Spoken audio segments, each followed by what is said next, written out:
on AMC True Crime. July 18th, 2018, 7:30 a.m., Dublin, Ohio.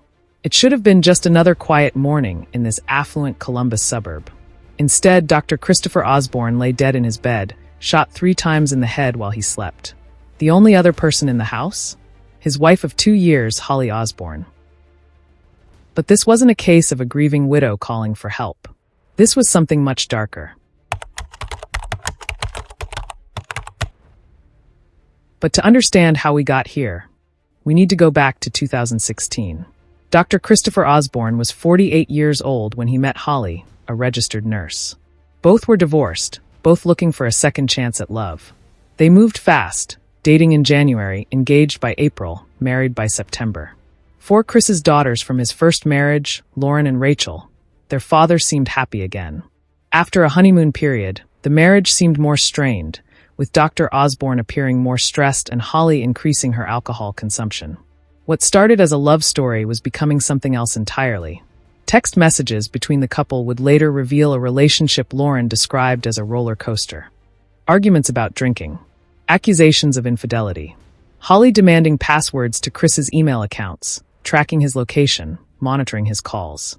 In the 6 months before Chris's death, their text exchanges ranged from affectionate to explosive. Holli's jealousy was consuming their marriage. But what happened on July 17, 2018, would prove to be the breaking point. Ask yourself this. How far would you go if you discovered your spouse was cheating? July 17, 2018. Evening. Chris Osborn was at home with his daughters Lauren and Rachel. He seemed stressed, distraught even. Around 9 p.m., Holli arrived. Holli came to the house, pointed at Dr. Osborn, and said that she needed to talk to him. Holli seemed angry. The couple went into their bedroom to talk, then announced they were going for a drive. Lauren and Rachel went for a walk. When they returned, their father and Holli still weren't back. The daughters left around 9:45 p.m. But later that night, Holli posted something chilling on social media. If I die tomorrow, what would be the one thing you will always remember about me? What was going through Holli's mind that night? Was she planning something? Or was she genuinely afraid? What we know is this. Just days before, Chris had gotten the phone number of a bartender. The text messages show this triggered a massive fight. Holli had even left the marital home. Their marriage was crumbling. And for someone who had already shown extreme jealousy and possessiveness, this may have been the final straw. Before we continue with what happened next, if you're finding this case as compelling as we are, please hit that subscribe button and ring the notification bell. We dive deep into cases like this every week, and you won't want to miss what's coming up. Trust me, this story is just getting started. July 18th, 2018. Dawn. Holli's story was simple. She woke up around 6:30 a.m., went to the garage to smoke cigarettes, came back inside, and found her husband still in bed. When she went to check on him, she saw blood. She tried to call 911 but couldn't get through. So she used Alexa to call her father, who then called police. When Dublin police arrived at 5709 Ennishannon Place, they found Dr. Christopher Osborn face down in bed with an apparent gunshot wound to the head. 2 guns lay on the floor next to the bed. And Holli? She was the only other person in the house. She was very unsteady on her feet. She had glassy and bloodshot eyes. She was slurring her speech incredibly bad to the point I had to ask her to repeat names 2 or 3 times. Officers noted that Holli appeared heavily intoxicated. She admitted to drinking and taking Valium prescribed for her lupus condition. But investigators would discover something that would change everything. At 10:15 a.m., after observing Holli touching her face and other objects, actions that could destroy crucial evidence, police asked for her consent to perform a gunshot residue test. She agreed. The results were damning. They analyzed all the samples of gunshot residue taken from the defendant and found gunshot residue on every single one of them. Both of her hands had the cut off, 10 particles. They don't go up higher than that. She even had GSR on eyebrows. But that wasn't all. DNA testing revealed that Holli was matched as the single-source DNA profile on the gun that fired the bullets that killed her husband. The gun was fired from close range, 6 to 8 inches from Chris's head. This wasn't a struggle. This wasn't self-defense. This person walked up to a sleeping man, pointed the muzzle 6 to 8 inches away from his head, and shoots him right in the face. The evidence painted a clear picture. While Dr. Christopher Osborn slept, his wife of 2 years walked up to him and shot him 3 times in the head. But Holli's defense team wasn't giving up without a fight. Holli Osborn maintained her innocence.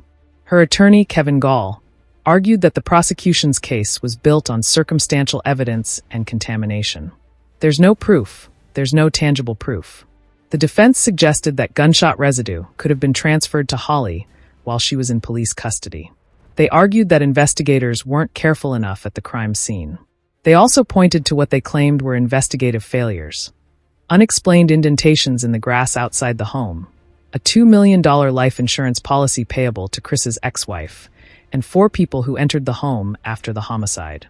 But there was one problem with the defense's arguments. The evidence was overwhelming. DNA on the murder weapon. Gunshot residue on her hands and eyebrows. She was the only person in the house.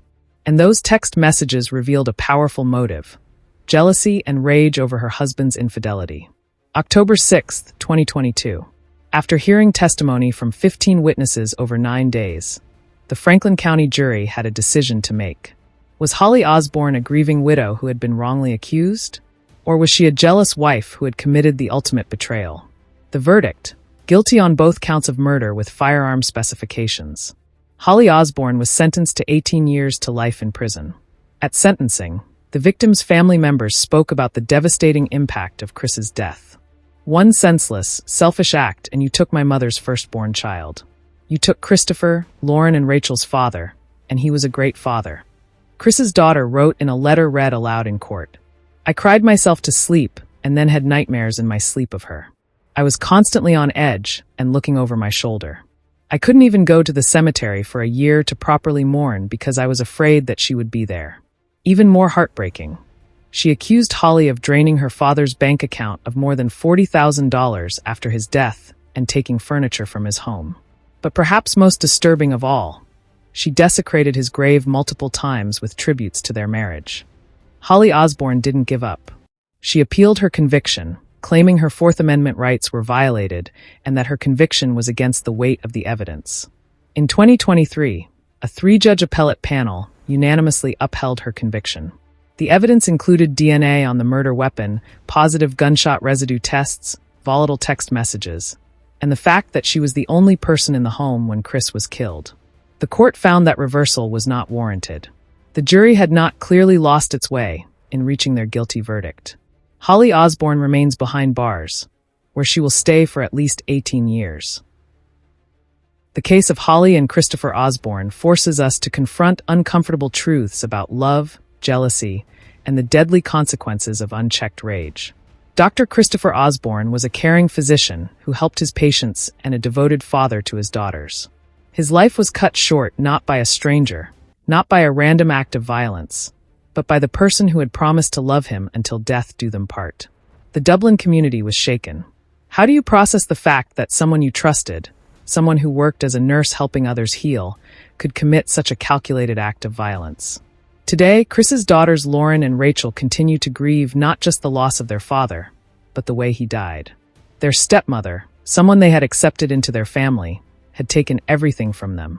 In cases like this, we often look for signs we might have missed, red flags that could have prevented tragedy. The text messages show a relationship spiraling out of control. The jealousy, the drinking, the tracking, the accusations. But even knowing what we know now, could anyone have predicted that it would end with 3 gunshots in the darkness of a Dublin bedroom? Love can inspire the greatest acts of human kindness. But when love turns to obsession, when trust becomes surveillance, when jealousy becomes rage, it can also destroy everything in its path. Dr. Christopher Osborn learned this truth in the most tragic way possible. And Holli Osborn will spend the rest of her life paying for the moment when her jealousy turned deadly.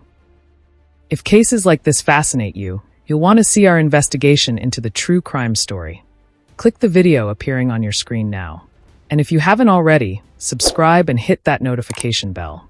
We're building a community of people who want to understand how justice really works, one case at a time.